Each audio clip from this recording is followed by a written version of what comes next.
Good morning mga kaibigan. Sa kapwa ko nag-aalaga ng corgis. Uh, it's 5:30 in the morning. Andito kami ngayon sa park. Kasama ko si Basti. Ayan. So madilim pa, hindi pa masyadong maliwanag, hindi pa makita si Basti. So nakalish si Basti kasi dominant dog ito. Pero na-off leash ko rin siya. Basti.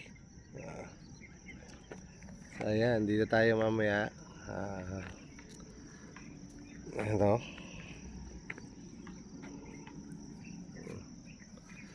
So magwo-walk kami. Ang kasama ko ngayon, itong si Basti. Ayan, tingnan nyo. Kasi dominant dog siya, talagang alpha dog. Ayan, meron siyang nakitang aso, yun. At gusto niyang lapitan. Kasi buong loob nito ni Basti. Kaya tapos pagka nagwo-walk, kaya hindi ko ino-off leash. Dito kasi sa aming paglalakaran, meron dito mga bikers. So may lane ng bikers, meron namang lane ng walking. Yung mga nagwo-walking, yung mga jogger patawagin. So pag in-off leash natin, baka biglang tumakbo sa lane ng bikers, maka-aksidente siya. So nakalish siya ngayon. Pero kung dito kami mamaya, makikita nyo pag liwanag, i-off leash natin siya dito. So walk lang kami mga kaibigan. So ito mga guys, so yung sinasabi ko na dito sa side na ito ay jogger. Then sa kabila na yan, dyan naman yung mga biker. So kaya kami ni Basti, dito kami sa jogger, maglalakad sa jogger. Kaya hindi siya na baka biglang tumawid ng dun sa lane ng biker. Kailangan dito lang kami sa jogger. So iwas din baka maka-aksidente. Basti. So yun nga guys, so malapit na kami makaisang ikot. So ang isang ikot kasi nito almost 2 kilometers. So ayan si Basti.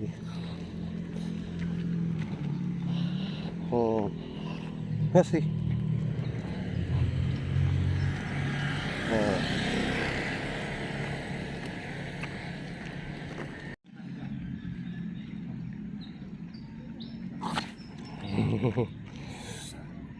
Lagot ka, Basti. Ikaw umumoy ka nagagalit. Katatapos lang namin makipagkwentuhan dun na fellow dog lover. Yung aso niya is Shiba Inu. So Basti,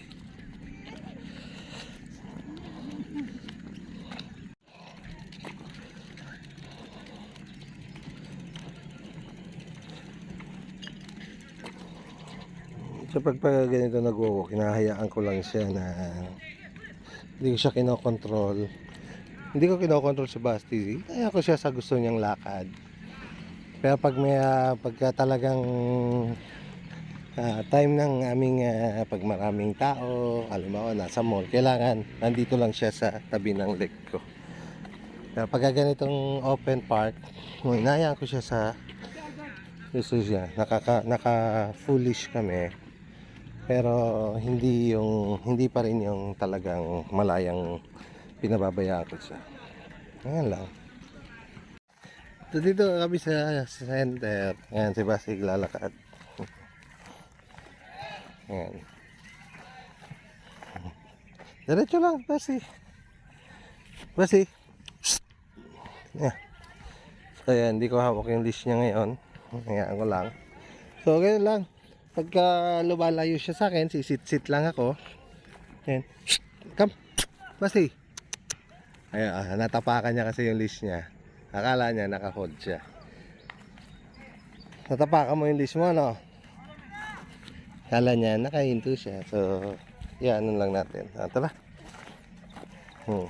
Akala na kasi natapakan niya. So, alam niya kasi yon pag hawak ko yung kanyang leash, pag pumitik yun, medyo kung nag-hold sa leeg niya, hihinto siya. So, yan ah. Pati, come. Ayan. Ayan, ayan. Natapakan na naman niya yung leash niya. Huminto siya. Ayan.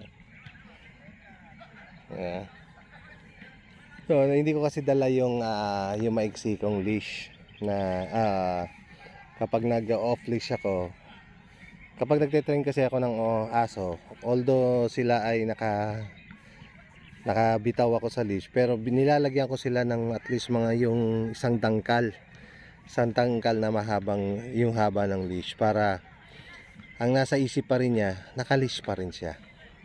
So, ganun ang pagte-train ng off leash. Huwag nyo kagad bibiglaing bibitawan. Tatakbo yan. Tara, Masi, come. Tara. So, ayan, tingnan nyo po. Nakabatak. So, akala niya, hawak ko yung leash. So, tanggalin natin. Ayan, ayan. Naglakad na siya ulit. So, yun lang. Halika.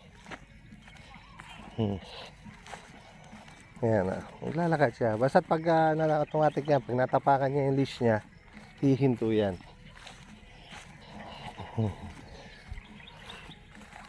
So, dito kami sa gitna ng park. Ayan siya. Ayan, pag huminto ako, hinto rin siya. Iba talaga pagka may lang aso, marking siya ng marking. Ayan, si Basti. So, nasa gitna siya ng playground o yung bakanting lote. So, dito tayo. Tatay dun sa area na yon. Ayan.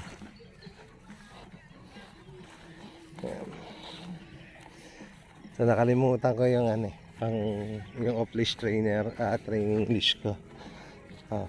Ayan, ayan, tatawagin yan. Basti, here. Come.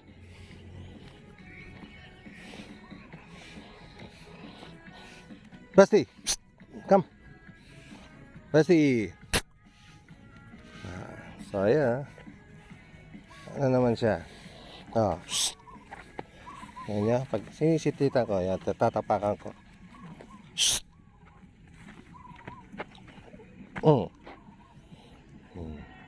So, ganun lang.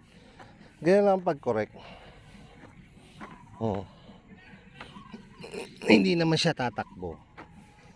So, dito tayo ngayon. Tayo sa pwesto. Tayo upo. So, akyat. Basti. Akyat. Basti, come. Yan. Okay, good luck. Kampong dumi ng paa. So, kasi medyo basa yung yung damo. So, kaya ayan, madumi yung paa. Ano mo na, pahinga ka muna dyan na.